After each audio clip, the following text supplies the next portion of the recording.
Okay, kia ora tolo whalawa malo lelei whakaloflai atu Bulawanaka, and greetings to everyone who is tuning in today. Now, this is a first. We're having a sit-down, 1-hour interview with a very special guest. Now, this special guest is a business owner, he's an entrepreneur, he is a opportunist where he creates opportunities for himself, for people around him, and for hundreds and thousands of people nationwide and internationally. He was brought up in Otara just like myself. So could you please help me welcome the man, the legend, Mr. Don Ha. Hey, JP, thank you very much for the introduction. No worries. I stayed up all night thinking of it. So it's an honor and pleasure. It's an honor and a pleasure to have you on, Don. Just to really see where you've been, where you currently are within your business, and what the future really lies for you. So yeah, it's definitely an honor. Yeah, well, most people think that where you get to now for Don Ha is the end, but this is just the beginning. So that's right. There's no ending. This is only the beginning. Of course, of course. So before we get into the interview, I wanted to play a little game with you, Don, where I want to shoot some rapid fire questions. Now, these questions are nothing to do with business, nothing to do with money. It's just a bit so the people at home and myself and everyone in this room can get to know you a bit more. No. Yeah, no that sounds easy, eh? Cool. So, rapid fire questions. Now, the first question I have for you, Don, is what is your favorite holiday destination or your favorite country to travel to? Oh, that's a difficult question, but I must say I like to go to Hawaii. Hawaii? Yeah. Yeah. Nice and hot, good sun, good beach, good swimming, Yeah. great food. Awesome. I love that. And what are you picking out of eating out at a restaurant or home-cooked meals? I prefer to eat out at a restaurant because I get to eat fresh, hot food. And usually when I come home at night or after dinner, my meal gets cold. It's cold. I don't like heating up meals in the microwave. Yeah. And then sometimes when you work here in your market, you get stuck in traffic, so just go across the road. And there's some of these dodgy Chinese restaurant that I prefer to eat at instead of a flash restaurant. Cause I just like to eat a real meal, Yeah, convenient. Convenience is key, Convenience is key. Now, Don, would you rather go to a World Golf Championship final or a Rugby World Cup final? Probably rugby because golf is too boring, too long. I don't have the patience for it. Yeah, true. Yeah, and besides that, I mentor a few All Black players, so I'd rather see them on the field and see how they hit the other guy. That's awesome. That's awesome. 3 words to describe yourself. Never-ending improvement. Never-ending improvement. Never-ending improvement. Oh, I like that. You put that on a T-shirt, eh? Yep. And my last question for you: a Lamborghini Urus or a Mercedes G-Wagon? Neither. Probably prefer Ferrari. Ferrari? What about in terms of like a family mover for yourself and for your family? What kind of car would you pick? Probably be G-Wagon. G-Wagon? Yep. You can move stuff around when you travel to the airport. You put 5 suitcases in the back of it and got nice headrooms and back room for the 3 kids. So when you've got a family and you drive enough car, you know exactly which one is suitable for the family. Yeah. Now this one's off the cuff. What was your latest car purchase like? What kind of model was it? Right now will be the latest Range Rover Vow. Oh my God, that one's got bloody built-in, what's it called, sound, like how you got the AirPod that's got that sound thing? Yeah. These things got speakers built in that you can't hear the outside noise. Oh, wow. It's amazing. Yeah. Yeah, so that's my latest thing that's coming. Oh, awesome. Can't wait to see it. Wait to see it. All right, cool. Thank you, Don. That is the end of rapid fire questions. And we'll get straight into the interview. Now, my first question I got for you, Don, is what was life like before you became the Don Ha of real estate? So before the CEO titles, before the houses and everything, are you able to paint a picture of where you were before that time and how you actually got into property? Well, actually, if I can go way back when we first come to New Zealand and we live in Otara. So I went to Otara Primary School, and then I went to Ferguson Intermediate, and then I went to Hillary College. Yeah. And then Arewa College, because we moved from Otara to Papatoetoe. And I'm a family of 7, so I'm the second youngest. There's 5 boys, 2 girls. And, being an Altera in those days, you play a lot of spaces, and it's a 20-cent coin, and I haven't got enough money. Yeah. So I sometimes go and pinch some of my brother's money and play video games. And I haven't got enough money, so my inspiration was to become the richest man in the family. That was my inspiration, because I had no money at the time. So then after that, I went to school, worked in the family bakery, took up martial arts, because you get picked on a lot in Altera.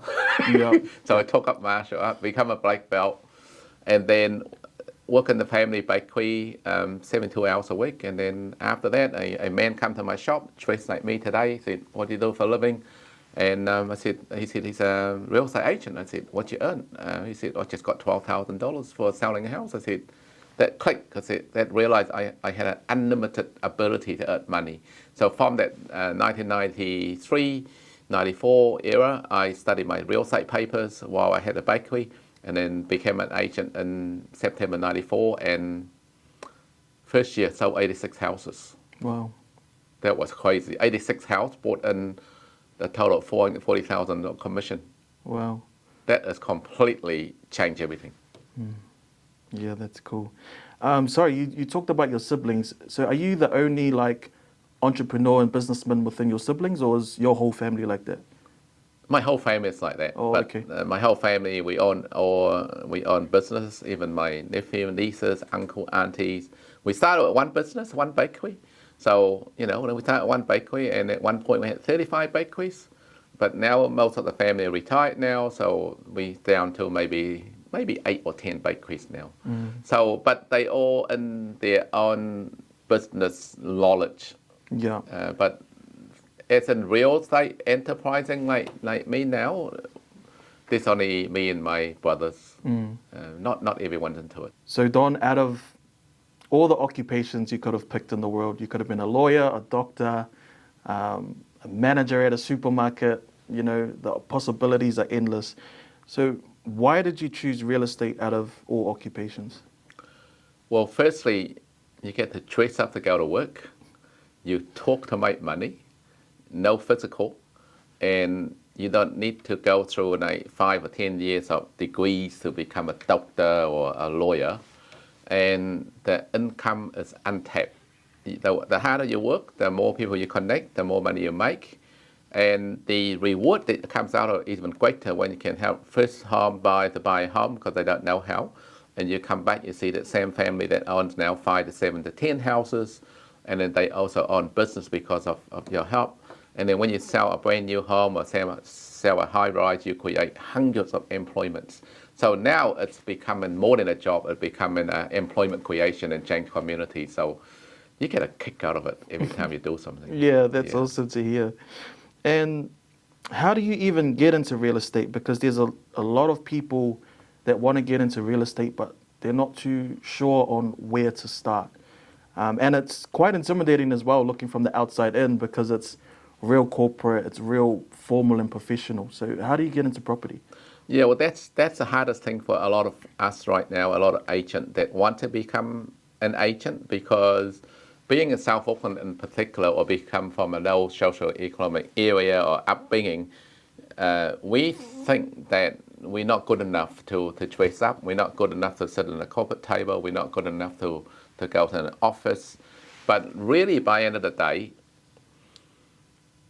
you are good enough, because people only want to know about how determined you are, how hard you want to work, and someone needs to give you a break. So therefore, the courage of someone who wants to become an agent or wanting to know someone in the corporate world, the first thing to do is to pick the phone up, talk to an agent, any company, and go out and see some property with them, and then start practicing calling people to see property as a buyer. And then as you do that, which is what I did anyway, I did that to all the agents in South Auckland in the 90s. I went out with all of them and I pretend to buy houses. But I look at their weakness and their strength, and then I pick it up that, hey, I can do better. But it teaches me how to pick the phone up, how to go in their car, sit with them, show me the properties. So, and the hardest thing is that first phone call. You've got to make that first phone call and you realize, whoa, they treat me like a person. They didn't look down on me because you're the buyer, because the agent wants to sell your house. So you need to practice that. Take fear out of your mind. Yeah, that's it. Eh? And you just mentioned how you started back in the 90s. How has social media really made your job easier now? Because there is social media and different platforms for you to utilize. Or is it easier compared to the 90s? Well, in the 90s, we don't have any social media. It's like, a cell phone with a book, that you carry, and there are no emails. Yeah. And I always see that when social media come in, such as Try Me and, internet, and I see that the day that social media will sell more houses than what I do, I'll give up everything and go to social media. Okay, that's what I see. Yeah. Well, today I still outsell more houses than social media does. Okay, the reason why is social media help you to reach a bigger audience at once, but it still needs you to ring up and meet the person face to face. Yep. But most of us think that social media will reach millions of people and people will come to us. No, they don't. They still need, social media will help you to get your message across the board real fast. But if you haven't got the courage to ring up and follow up and meet that person one-on-one, you still won't outsell me or outsell anyone because people want to see face to face because they're buying the most expensive item. They need to see you. They need to trust you, Yeah, that's cool. So Don, when I first met you for the first time, you appeared on my TikTok channel, which is Word on the Street. Yes. And you talked about demanding a better life for yourself and not settling for mediocre salaries. Yeah. Why do you think people stay in that mindset, and what kind of advice can you give to people so they're able to implement something towards a better life? Actually, when I've got to go back to that TikTok channel because this morning we had some delivery men come to my house and they delivered something to my wife and they saw the surname and they said, "What's your husband?" And she said, "Well, he's Asian." And I said, "His name's Don Ha." I said, "Yes." I said, "Hey, he's on the TikTok channel. He's earned more money than Prime Minister." Yeah. That only happened this morning. Yeah. So there you go. Social media give you that fast reach. Right. But what do you do with that reach is another question, So that happened this morning. And sorry, what was your question again? So you're talking about demanding a better life and not settling for mediocre salaries. So what advice can you give to people who continue to stay in that mindset so they're able to progress within their life? Well, I think firstly it's really important that when you're in that mindset because you've been programmed by all the mate you hang out with, number one, you hang out with all your mate that's in the same mindset as you, and then your surroundings, again, people in the same mindset. So it's almost like that if you go to church in the weekend because you're looking up to God, right? You go to church in the weekend because you look up to God for forgiveness or for directions. Well, it's the same as now if you got one successful man amongst 20 people, you should absorb that person's knowledge. That how did you get ahead? Then that person will give you ideas how to get ahead and believe in you and guide you. So the first thing is you need a mentor, someone who's got higher power than you, more knowledge than you. And obviously, say for example, if you were a factory worker, everybody will think the same. You get the same morning tea break, same lunch break, and you got the same bill to pay. So you need to go and hang out with a corporate person. The corporate person will say, "Hey, you can do better. I see your talent. You can do better than that. You can do this. You can do that."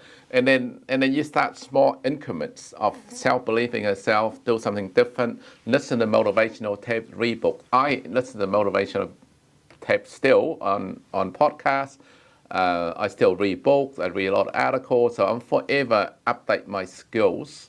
And then once you got that spark, that whoa, I can do this more, and then you change everyone around you, and that's how you're going to break the cycle.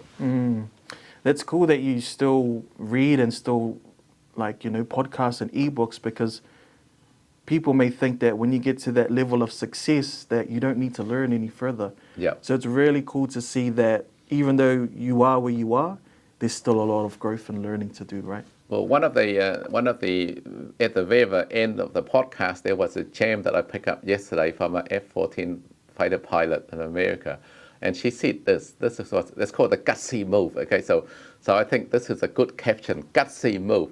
And it says, if you have a gutsy move in your gut, you want to make this move and you feel like it's a really good idea, okay, well, the gutsy move and you take action, right? Action will get you results, but if you didn't take action, then that gutsy move will only become a thought. It wasn't an action. So if you gutsy move, you take action, you get result. Regardless of whatever result you have that gutsy instinct, you should follow it through, and then the result will come.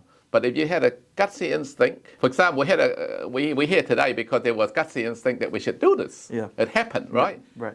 But we thought about it and we put it away, that only becomes a thought. A thought, yeah. So that was something that I picked up from podcasts. Oh, nice. Yeah. No, thank you for sharing that. Now, since we were talking about word on the street and we're talking about opportunities, why was it that you stopped for me on the street when I came up and interviewed you? Now, that video is going crazy on TikTok at the moment, as you know, you shared that story earlier. Yes. But yeah, why did you stop? So that day I was rushing to see a big banker up that big tower, right? Yeah. And then I was in a rush. And then I got dropped off because I didn't want to look for car park. Okay, that's how I value my time. That's the other thing, guys. Okay, if your time is more valuable, don't waste your time looking for a car park. Just get dropped off and walk to your appointment instead of trying to save petrol or whatever. It's just a waste of time. And then I saw you stop me, and I just said, okay, this guy's want to do an interview, and I just thought, I want to surprise him and give him the opportunity, because I'm the sort of guy that always give everyone equal opportunities, okay? So then you stop me, you interview me, there were no preempt questions, because I know so much, I just give it off the cuff. Yep. And then I didn't expect it to go viral, and then here you are today. So giving people the opportunity is the key to success. Right. Yeah. Yeah, that's cool. My next question, Don, is how do you overcome adversity in business and in life?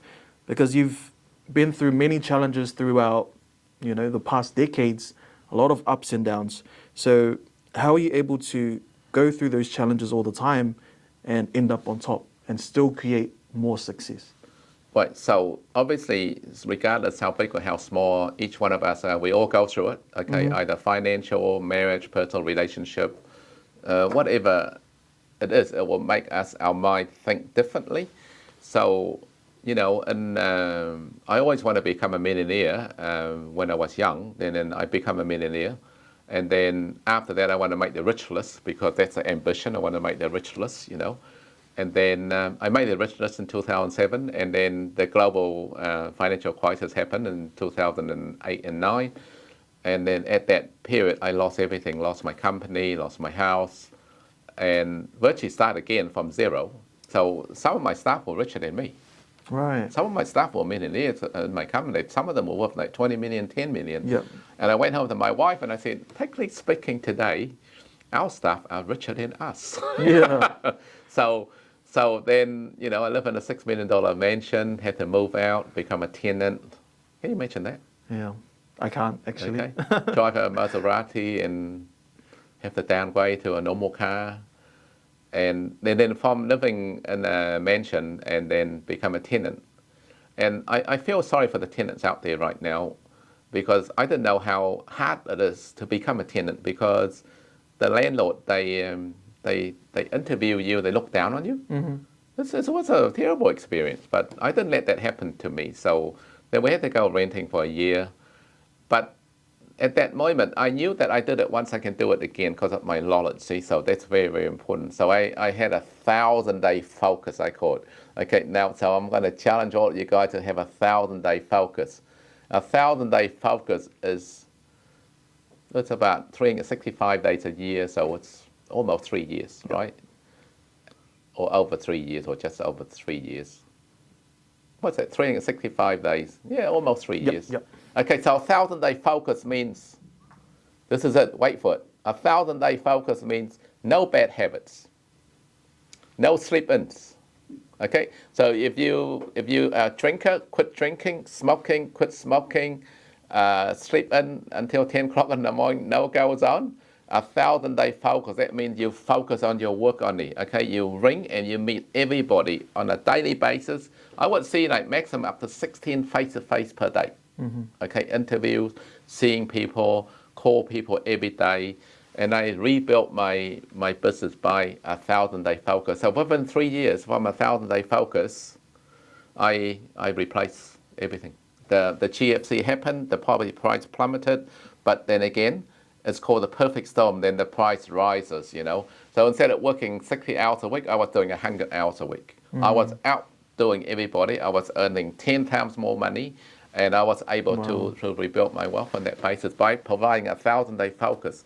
Now, every now and then you're going to get a slip, okay? So you're going to have a slip, meaning like, oh, you feel really bad. You might go, oh, I'm going to have a drink. I'm going to have 2 or 3 drinks. That's okay. You can have a slip, but it doesn't mean you do it every day, okay? Because it accepts that you will have a slip. But as for me, my only slip in that 1,000-day focus was I might get to sleep until 10 o'clock, maybe once, every 2 months or 3 months, just once.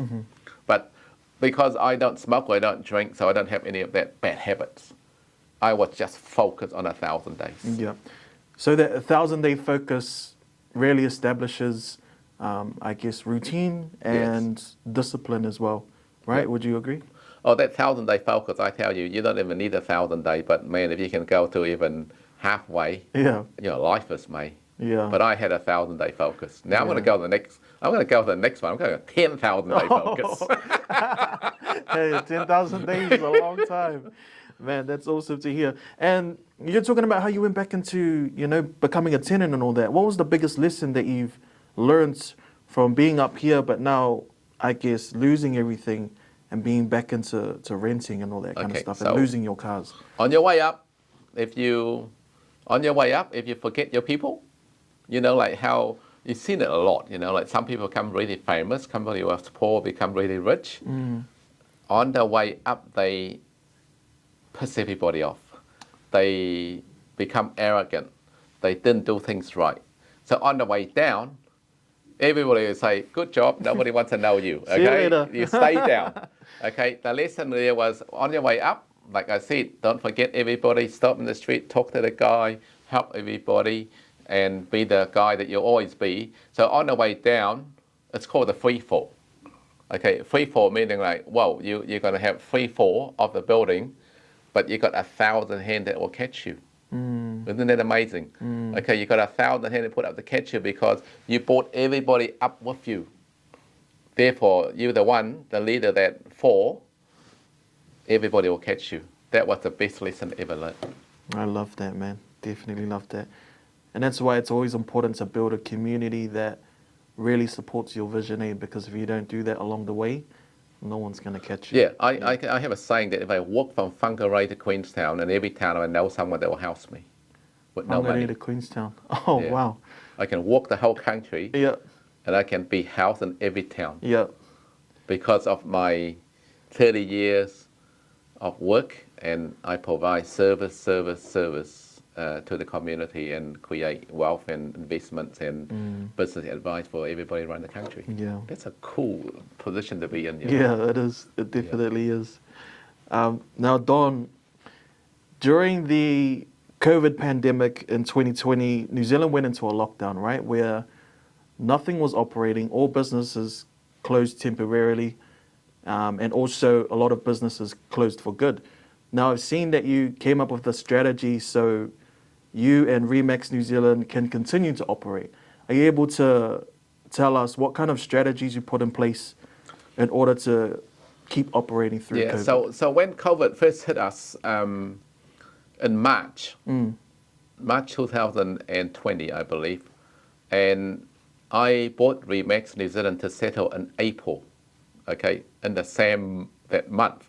And to be on top of that, April Fools is when I settled Remax, okay? Wow. So here's the thing, you bought a business based on its performance, and then COVID came, and you got to pay for it in a month later. You got an opportunity to say, no, I don't want to buy it because I bought a performing business, COVID happened, the country's going to shut down, I don't want to buy it. Okay, I want to now ask the audience, what would you do if it was you? If you bought a business and all of a sudden the country went to lockdown, would you still buy it or would you say, no, I'm backing out? Okay, these are the questions that you've got to make the decision on your decision making. To buy Remax New Zealand is not as easy. Okay, I got to go to the approval to the American head office. They scrutinize me on everything, my credentials, financials. And to buy a master franchise in New Zealand, usually the franchise of any real estate company makes up of either 4 to 6 to 12 shareholders or belongs to institutions or families that's been around for, 100 years. So you can't get into this sort of opportunity. So at that time, I decided that this is not just a lifetime opportunity, but it's a generation opportunity. Because why I went ahead with it was I knew that one day, even when I'm not here anymore, the brand will continue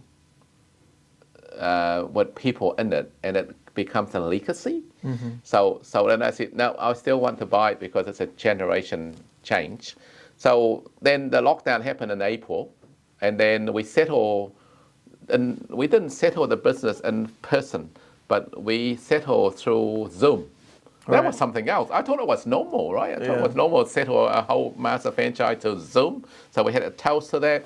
And then I realized that a lot of air travel company was, travel agent were out of business, DJ were out of business, nightclubs, and all sorts of people were out of business.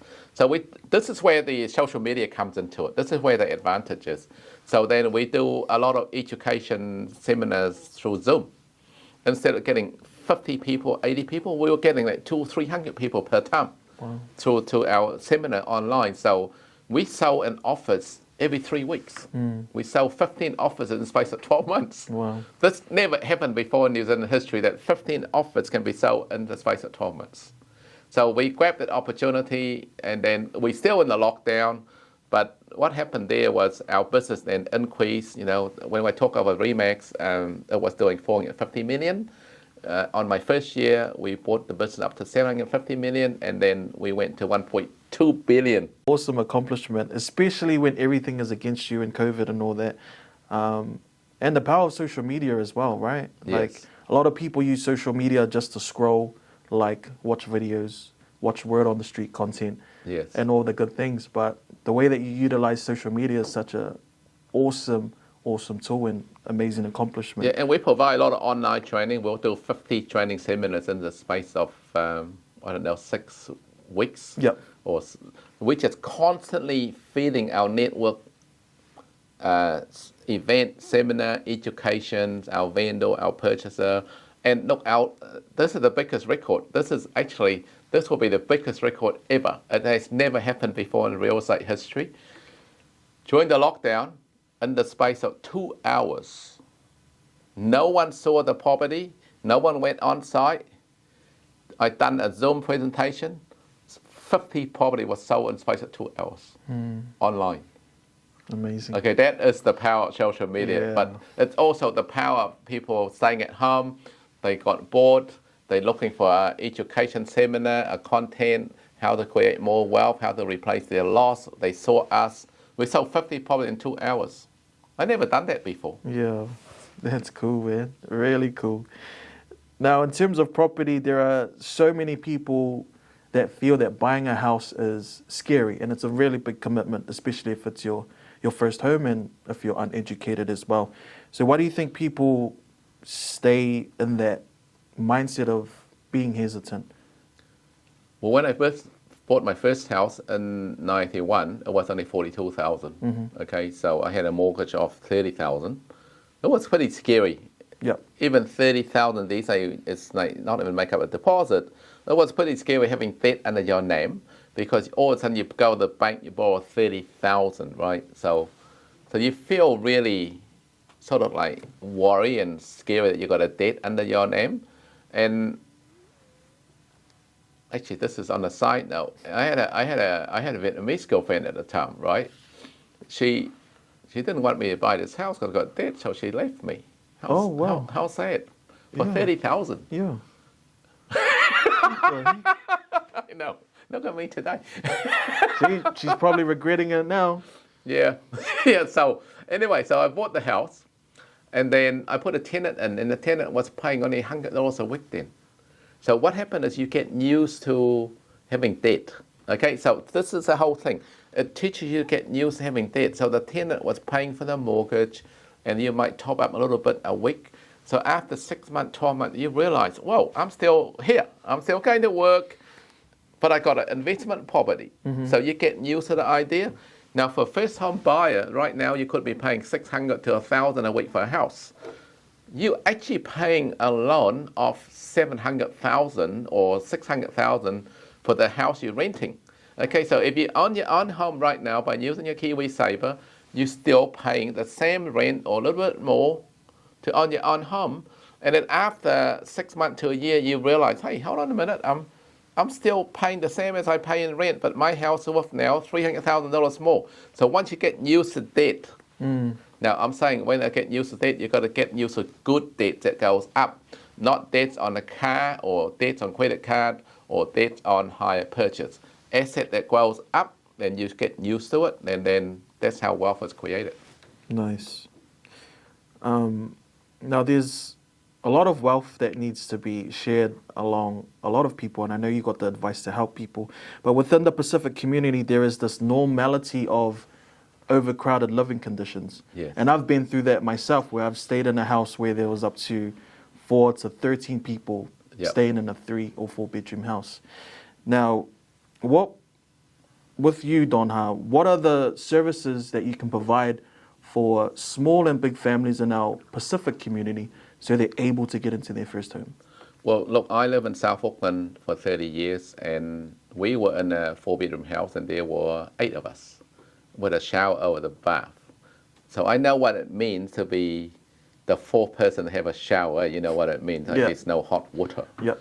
So I know what it means to live in a crowded house as such. And also then you got to have food. You can't afford to eat certain food. So, you know, my father, he will go to the shop, he'll buy the cheapest meat. He'll make certain things out of it so we can make it last longer. I know what it means to be poor, and I know what it means to live in a big family.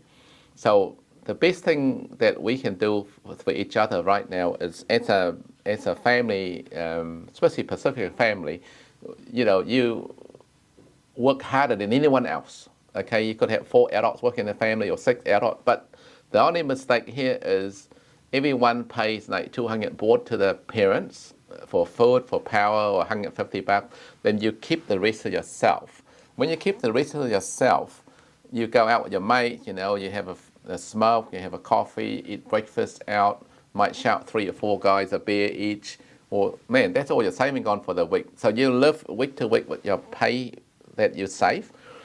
But the reverse actually now happens. Okay, so say now you reverse the role. Instead of giving your parents $150 board a week, you keep $150 a week for yourself, and you give your parents the $600 that you save. And then if you've got 4 adults working in a family saving $600 a week, that's $2,400 a week. Within a year, you guys are going to save over $100,000. Okay, then you can buy a house within the space of 1 year. Right. No issues. When we first come to New Zealand, we bought our first home in 4 years with no money. Yeah. Because there were 4 adults working in the family, earning $120 a week. My brother was only keeping $20 for himself, give my father $100. Now, obviously, this doesn't have to last forever, because once you got that first home, you help your older sibling get their home from your first home, and you help the other one get their first home. So I help a family in Mangui when they have their first home that I sold in Robertson Road there for $95,000, and today that same family's got 11 homes. Wow. Yeah, 11 That's homes. crazy. Yeah. So I and then I even move people from their house to a sleep out at their family so they can save faster. Okay. Yeah. So home ownership is a lot easier along Pacific families only if you unite together and someone look after your money. Now, if you can't do that because there's no discipline, well, we're more than happy to set up an account for you, and we'll monitor that for you so that we make sure you get a home in the space of 12 months. Easy. But small increments. Yeah. Start with one. Small increments. Yeah, that's cool. I mean, speaking about first homes, Kāinga Ora has launched a new scheme called the First Home Partner Scheme. Can you explain to us what this scheme is and why people should take advantage of this opportunity? Yeah, well, there's a saying, it's a gift from God. Well, I think this is like a similar gift, it's a gift from God. Well, all of a sudden there's 200,000 that fall out of the sky, and I'm going to say, do you want it? Yeah. Okay, so I want you to think about it now. You go to your brother now and say, or your parents say, hey, can I borrow 200,000 off you for 15 years interest free? What do you think they're going to say? No. Yeah, okay, no, right. So, and you go to your mate, ask the same thing for a start. They say, why don't I even have 200,000? How can I give you for interest free, right? Yeah. So, the government has come up with this scheme that is like, I just can't believe that this is right now is so needed, right? So say if your family combined income is 130,000, right, and you haven't got a home, or you got a single income that's 80,000, 90,000, 100,000, 130,000, or you get separated, you had a home and you got divorced and now you separated and you got no home anymore, you got an income. The government, believe it or not, if you got 5% deposit, say a home for 800,000, 5% is 40,000. So if you got 40,000 Kiwi saver, KO is going to give you 200,000 or 25%, whichever is lesser, but up to 200,000 maximum for 15 years interest free. Now, so you have to live in this house though, you can't rent it out, okay? That's the whole idea of creating a home for you, and it must be brand new homes. So then in 3 years time, if you do sell the home, say you bought it today for 800 and it's worth 1 million, then the KO will take 20% of the share of 200. So you give them 40 and you keep 160. But if you don't sell it for the next 15 years, and say, for example, the house will double in value in 10 years, which is 800 becomes 1.6 million, then they'll take 20% of that 800,000 gain. Right. But you think about the 200,000 you don't have to pay interest for the next 15 years compounding, it will double that too. So right now, I would say for South Auckland family in particular, I know you all earn 130,000 combined, either two people. So for example, you mentioned if you've got 13 people living in a family right now, right? Yeah. Say you and your brother, for example, you guys earn 130,000, you can buy a house together, your two sisters can buy a house together. Right. You can actually buy two homes in the same family. Yeah. And then for that, the government's giving you 400,000 deposit interest free. Interest free. If not, why not? Yeah, I didn't really look at it in that perspective, but it's such a great scheme to take advantage of, right? Because it's free as well, interest free. So how did you learn about property coming from a background of poverty? Well, if you want to be rich, you've got to study poverty. So I read a lot of Donald Trump's book in the early days, Robert Kiyosaki's book, attend his seminar when he came here for $39 at the Logan Campus Center. Wow. I'm just a forever success reader. I always look up to people, see how they do things. And also there's certain habit as well that they do as well. So for example, Donald Trump in that particular, he's got a brother called Fred. Fred's an alcoholic. Okay, he can't quit. But he always tell everyone, do not drink, don't smoke. It's bad for you. Because he's in the point where he can't go back.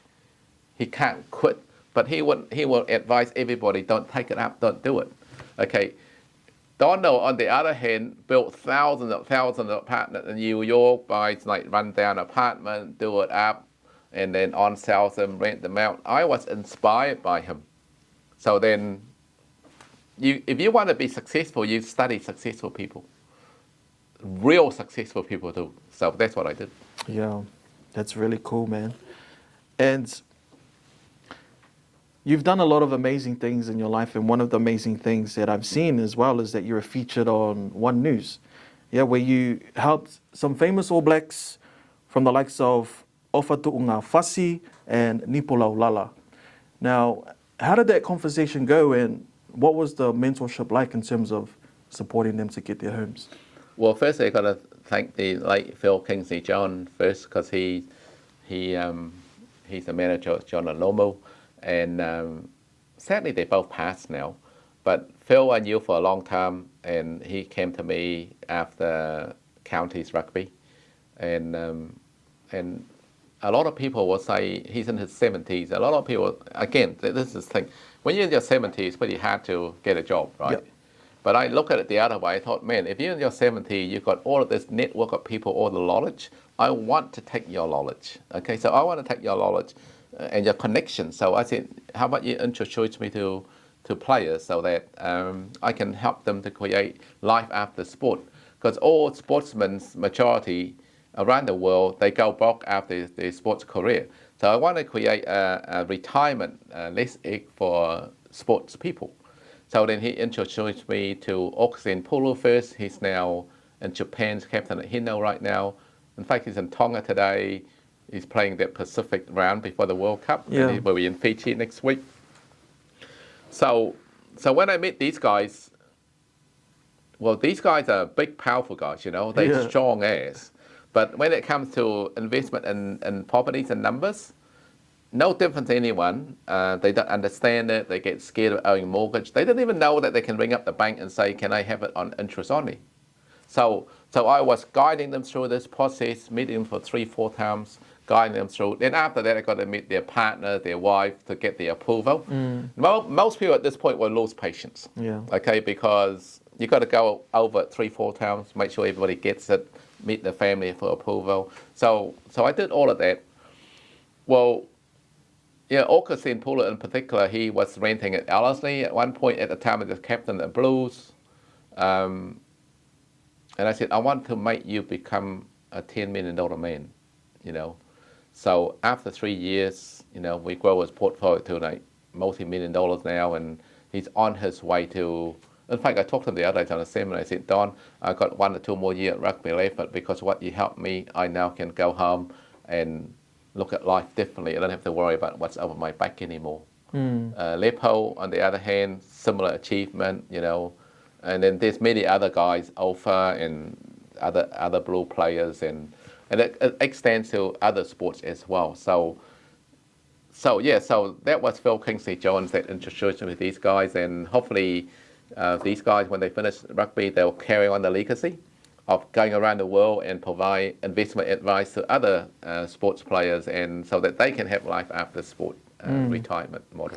And what's that feeling like to be able to help and encourage and really motivate people to get their life on track in terms of finances? It must be a great feeling.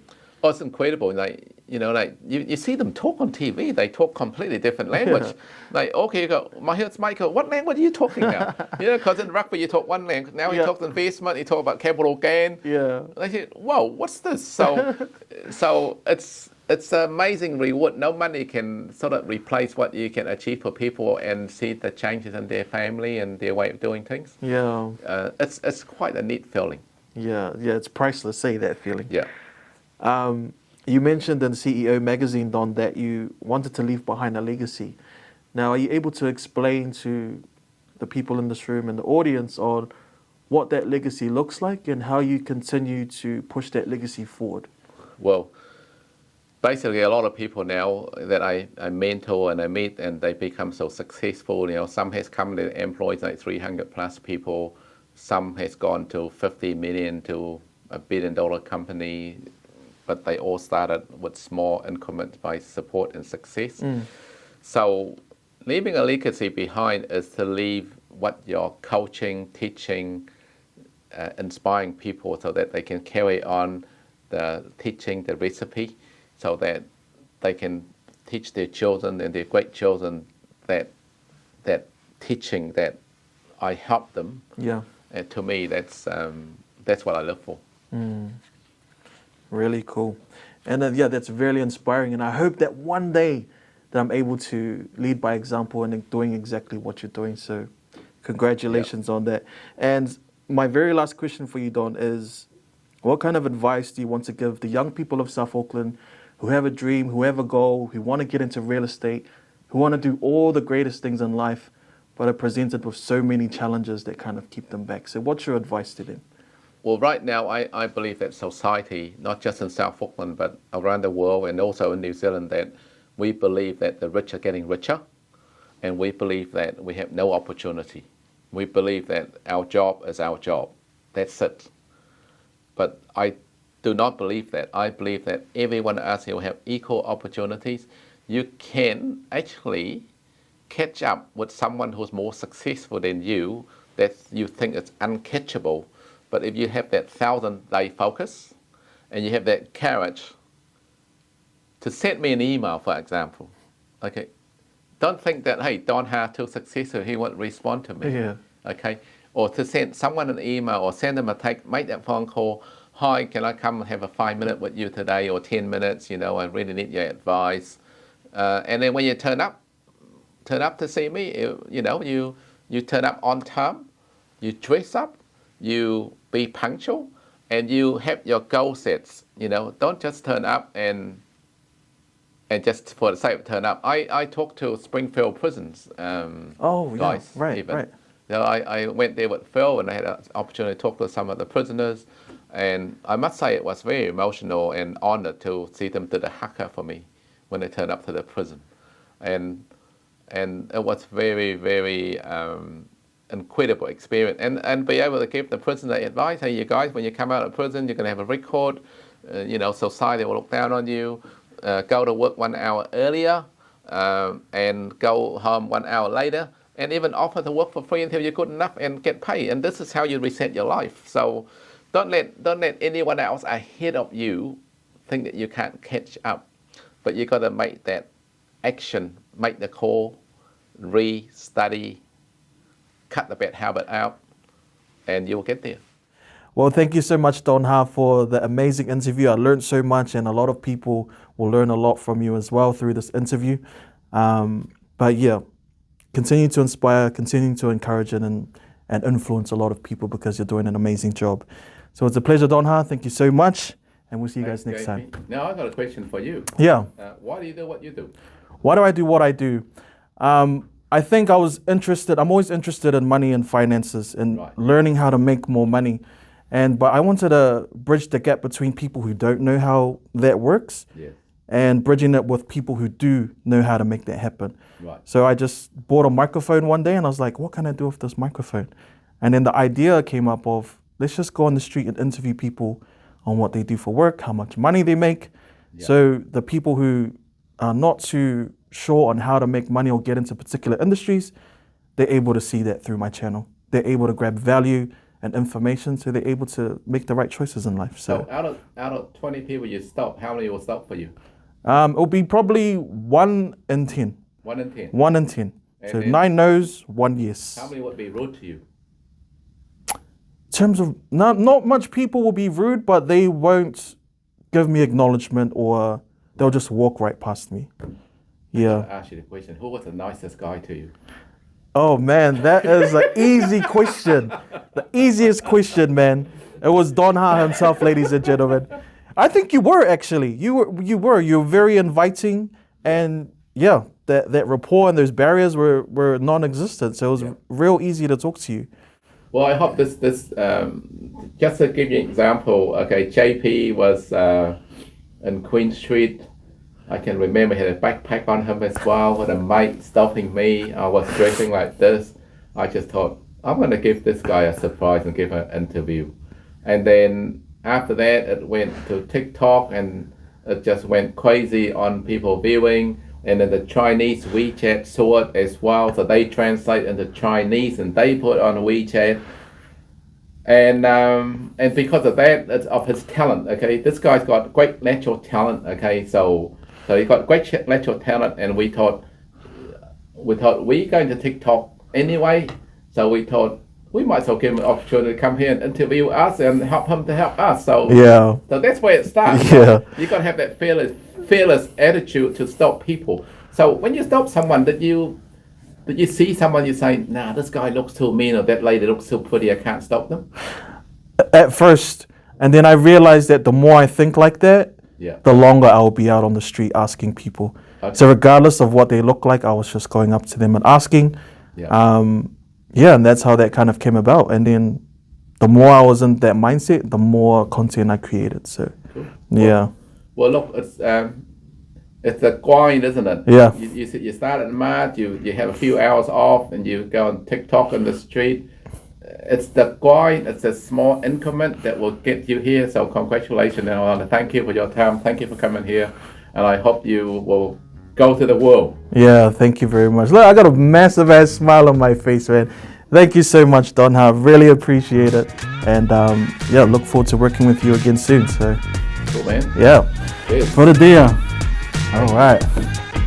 Boom.